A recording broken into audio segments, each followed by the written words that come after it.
7 livres et demi. Ouais, 7 ambiances et demi. Et dans cette vidéo du 1er juin 2025, nous allons revoir la pile d'Aloko du mois de mai. Bonjour mes Aloko, bienvenue sur la chaîne Aloko Moi Une Histoire, chaîne sur laquelle on parle de littérature africaine avec une petite sauce Aloko. Bon là, on n'a pas d'Aloko, on mange des pastèques, mais bon, c'est bon quand même. Donc, je vais vous montrer la pile à lire du mois de mai. Quoique, normalement, si vous me suivez sur Instagram et sur TikTok, vous savez déjà ce que c'est. Si ce n'est pas encore le cas, allez-y. Donc, voici la pile à lire du mois de mai. Ce livre-là, je ne vais pas vous en parler parce que je ne l'ai pas terminé. C'est le demi qui fait qu'il y a 7 ambiances et demi. Et donc, voilà les livres que j'ai lus. Je vous ai déjà parlé de celui-ci, j'ai déjà parlé de celui-ci, j'ai déjà parlé de celui-ci. Donc, ce qu'on va faire, c'est vous parler de ces 4 livres qui restent maintenant. Les femmes souffrent dans les 2 livres que je vais vous présenter. Le premier, ça va être le livre de Fatou Diom, Celles qui attendent, qui nous parle d'une histoire qui se déroule au Sénégal. Donc déjà, vous imaginez, vous êtes à Dakar. Vous voyez la pointe des Almadies par là. Vous voyez la mosquée de la Divinité par ici. Voilà, imaginez-vous à Dakar, si vous voulez, vous imaginez Saint-Louis, vous imaginez Ziguinchor, ce que vous voulez, mais imaginez-vous, vous êtes actuellement au Sénégal. Dans le livre de Fatou Diom, nous sommes avec 2 mères, Aram et Bounia, qui ont 2 fils, qui vont partir à l'étranger par bateau pour un lendemain meilleur. Vous connaissez la chanson, comment ça se passe, hein, les gens prennent ces transferts de fortune pour se retrouver en Europe dans l'espoir d'avoir un lendemain meilleur, d'être mieux dans leur vie.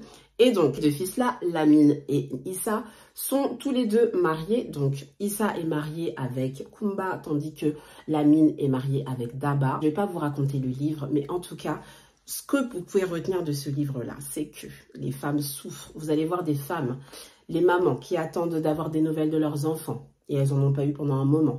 Ça attend les mandats.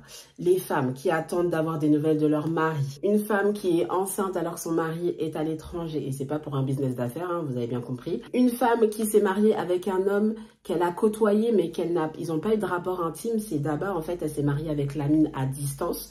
Et donc, ce manque-là, ce manque affectif qu'elle va combler d'une façon... Bref, attendez, je vais vous dire quand même. Donc, Daba, en fait, avant d'épouser Lamine, elle était en couple avec Ansou. Donc, c'est quelqu'un... du coin où ils vivaient, quoi. Donc, c'était très avancé au niveau de la demande en mariage, tout ça. Ils étaient prêts à se marier. Non, je suis en train de filmer. Tu veux un wrap? Oui, ils étaient presque en train de se marier. Et Lamine est venue couper leur soufflet. Pourquoi? Parce que les parents se sont dit, bon, le gars est parti en Europe, voilà. Pendant que le gars était en Europe, Daba s'est mise en couple. En fait, elle a eu des rapports avec Ansou. Elle est tombée enceinte. C'est la partie du film que moi, je préfère, qui vient de commencer. Quand elle est tombée enceinte, je me suis dit, c'est bon, le gars va revenir, il va la jeter comme une vieille chaussette là. Eh bien non, il a dit qu'il allait élever l'enfant d'un autre.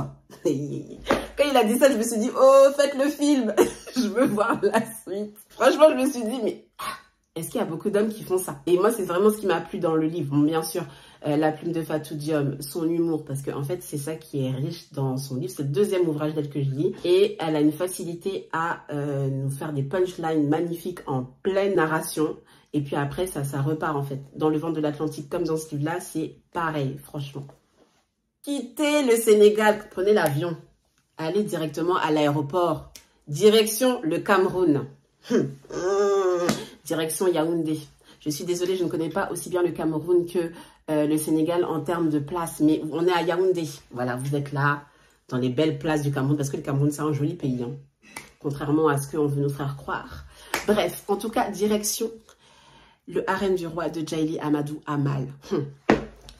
Quand je dis que les femmes sont frustrées, mais c'est grave en fait d'être frustrée à ce point-là. Alors, dans cet ouvrage, dans ce livre, vous avez l'histoire de Bansoura et Seyni qui sont un couple moderne. Ils sont ensemble depuis 25 ans, ils ont leurs enfants. Seyni est médecin, si je ne me trompe pas. Seyni est médecin, elle est professeure, tout va bien. Tout va bien, sauf que... Je sais pas pourquoi les femmes on est comme ça, mais attendez, je vais d'abord raconter l'histoire et puis après je vais dire ce que je pense. Sauf que Seyni est, on va dire quoi? Je vais même pas dire il est nominé, comment je pourrais dire ça? Il est parmi les jeunes hommes qui doivent remplacer le roi. Le roi, donc on explique dans le livre, et c'est ça que j'aime bien aussi dans les livres de Djaïli Amadou Amal, c'est que quand il y a des termes qu'on connaît pas, ils sont toujours en italique. Et dans les livres de Fatou Diom aussi. Il doit devenir l'amido, donc le lamido c'est le commandeur des croyants et des garants de la tradition et de la religion. Et donc il va se transformer, comme c'est dit sur la 4e de couverture, en un roi tout puissant.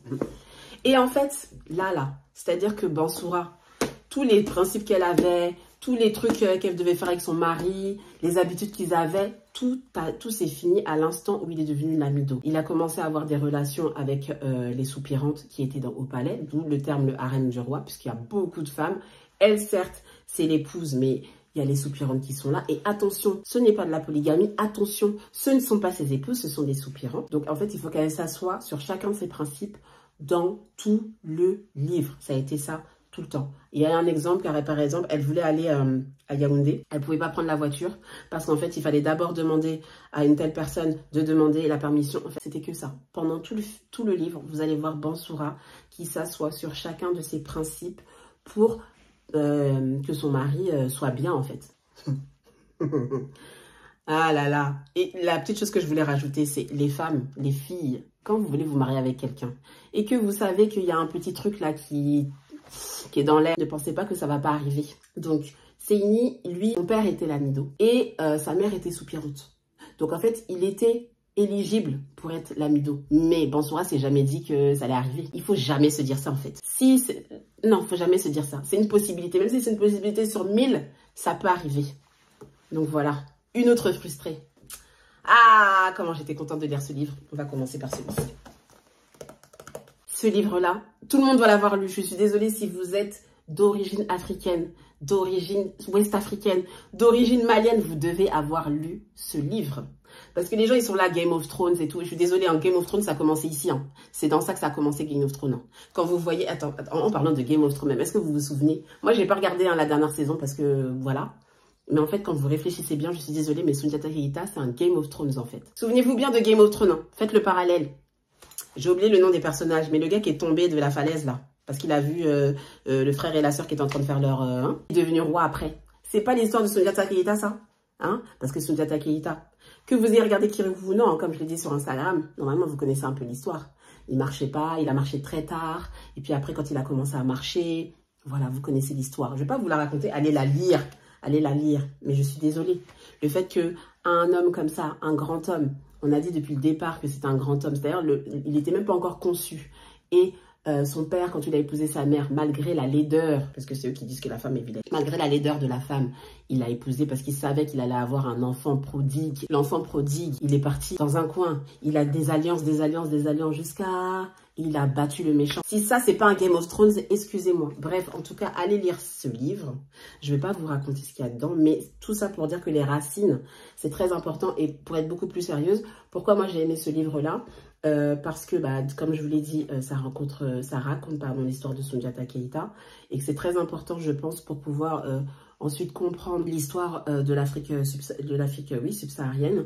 L'importance des noms, l'importance des griots. Allez lire ce livre. C'est très important. Et surtout, ça fait partie de la mémoire africaine.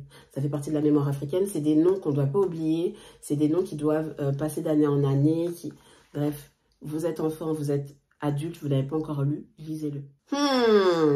J'aime trop. Bref, Un chant écarlate de Mariam Abba. Donc ici, vous allez trouver bizarre de dire que oui, c'est les racines, c'est la mémoire, mais en fait, je vais vous raconter peut-être l'histoire et vous allez peut-être mieux comprendre ce que je veux dire. Donc ici, comme c'est mis sur la couverture, vous avez un couple mixte, une femme blanche, un homme noir, dans les années 80. Pareil au Sénégal. Là, j'ai oublié de dire le Mali là tout à l'heure qu'il fallait se mettre dans l'ambiance du Mali. Désolée les Maliens qui regardent la vidéo. Donc, on a Ousmane, qui vient d'une famille sénégalaise modeste. Et vous avez Mireille, qui est fille d'ambassadeur au Sénégal. Donc, ils fréquentent la même faculté. Ils tombent amoureux. Le père n'est pas trop d'accord. Il renvoie la fille en France. Finalement, elle revient. Catastrophe.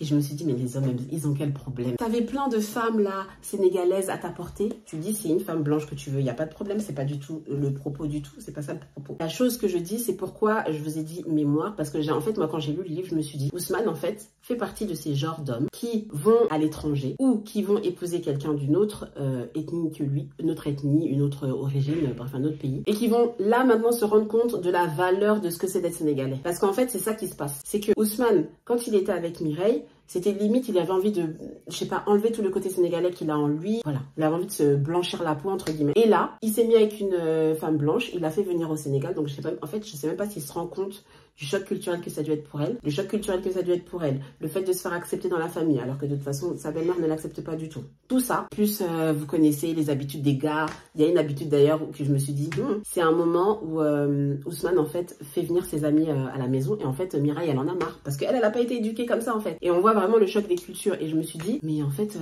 c'est à toi, en tant qu'homme, de la faire accepter, de lui faire accepter, pardon, de l'acclimater au Sénégal, de lui dire comment les mœurs se passent, tu lui dis rien, et limite tu la forces, et limite t'es là, ouais, moi je suis sénégalaise comme si c'est pas autrement. Donc c'est bien. Moi je pense que la mémoire, les racines, tout ça c'est très important, mais en fait faut pas le faire comme ça. Et dans ce livre-là, en fait, Mireille, pendant tout le livre, elle souffre de ça. Elle souffre du fait que son homme ne l'a pas intégrée à son monde. Et en fait, ça soulève toutes les questions aussi autour des couples mixtes, comment ça se passe. Donc vraiment, quand j'ai lu le livre, je me suis dit, oh là là, on aurait pu mettre dans la première partie en fait, parce que la femme la souffre trop, elle souffre vraiment trop. Jusqu'à ce qu'il se passe une petite dinguerie à la fin, mais je vous laisse la découvrir puisque vous allez aller lire le livre.